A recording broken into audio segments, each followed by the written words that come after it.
wanting to address the board tonight? Seeing none, we will move on to our potential action items tonight.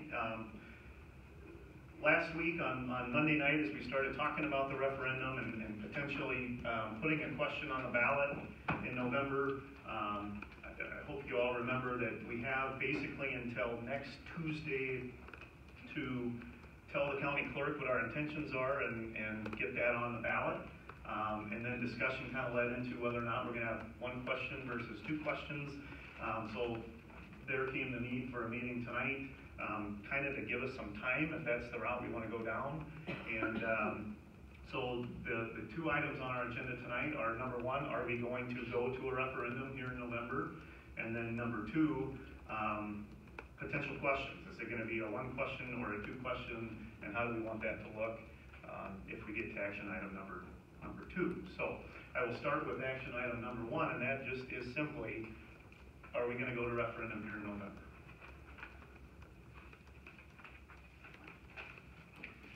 Mr. President, in my opinion, I'm not sure we're ready to move forward with the referendum in November.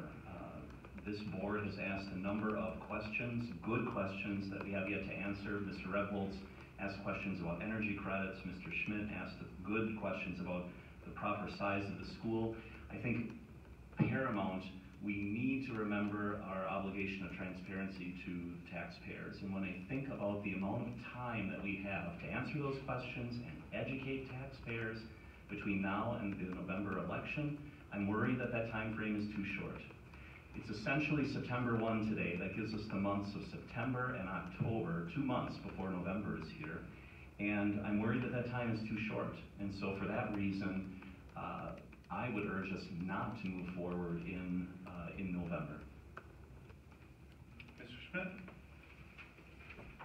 I would also, well, I had my doubts before. I have even more doubts tonight than I did before.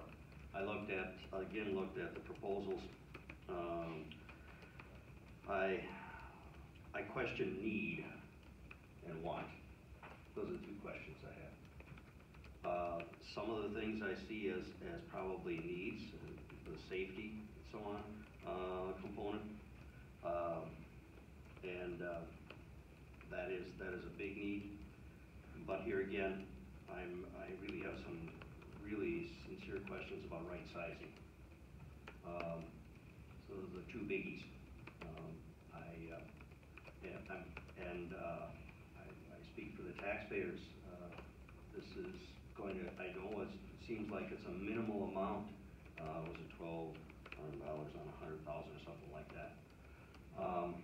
But really, when you take a look at the previous referendum for Badger and Silverbrook and so on, that was a dollar per thousand or something like that, and we're tacking on another 12 cents, I'll grant you. But if that referendum and paying for that would end, then the taxes would drop that much. It would drop a dollar per thousand.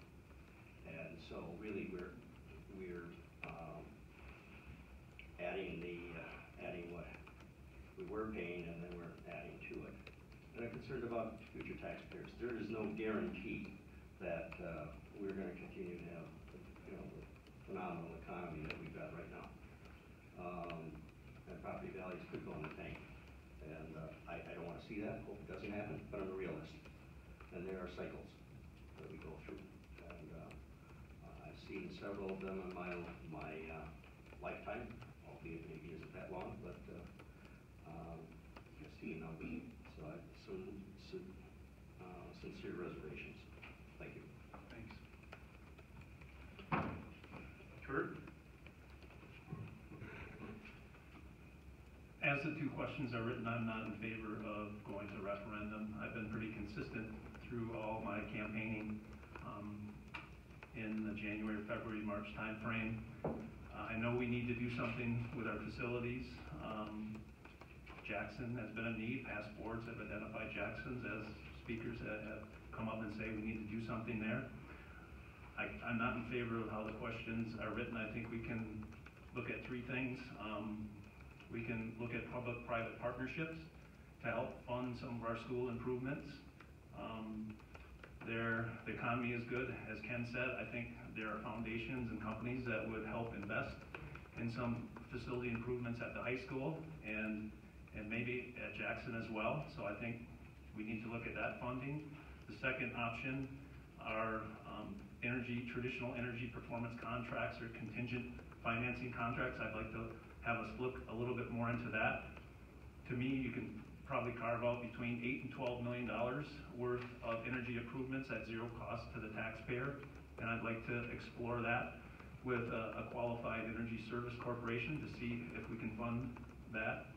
And then the third thing is the Jackson Fund. I think we're having more clarity of how much is in it, and as we continue to build it up, yes, it should be used for what it was intended to do. So I think there's three options for funding. We don't have to ask the taxpayer to fund how the questions are written now. So I'm not in favor of going to a referendum here in November, and that's my thoughts on it.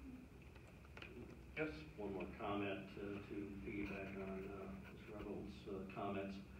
When I first came on the board, there was a proposal for a STEM building, standalone, which was to be funded by the business community, at least a major portion of it, with the school district,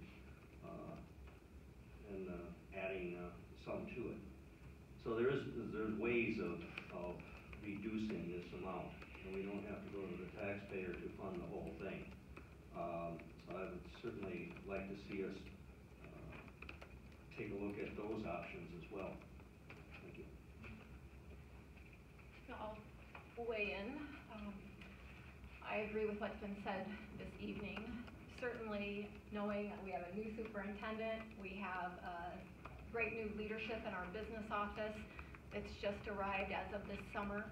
There's been a lot of work being done to develop relationships and trust and confidence in those numbers of the finances. I appreciate your question, Gloria, about the Fund 46. I did some research just this afternoon. From what I understand, and this is more of a layperson, 2013 is when the state officially enacted a statute permitting school districts to save money for capital expenses and buildings. And fortunately, we did attach to that, and we have been saving since that time of 2013. It might be, if not this evening, at an upcoming meeting that we can have our financial officer present some of those very specific numbers. But I appreciate that we have that savings vehicle in place for future use. So I think treading cautiously and carefully and making sure all these pieces to the puzzle are in place is prudent, it's appropriate and common sense. As a parent with two kids at the high school, I don't want to minimize the needs of that school. My kids will come home and say we played musical chairs today to avoid the water leaking from the ceiling within their classrooms. I've been out there numerous times this summer for summer gym projects or summer gym activities for basketball. You've got kids in a 30-mile radius, hundreds of kids and parents coming to our facility, and they walk around a 50-gallon garbage can that's collecting fluid, water leaking from the ceiling. I think the West Bend history is one of investing in our facilities, investing in our students and our programs and our employees. And there's times that we have to consider what's the return on this investment. And when we actually show some updates, some renovations to the facilities, I think that's a big testimony by the community for a history of greatness in the West Bend School District. And that we just need to continue that, but we don't want to do it in a way that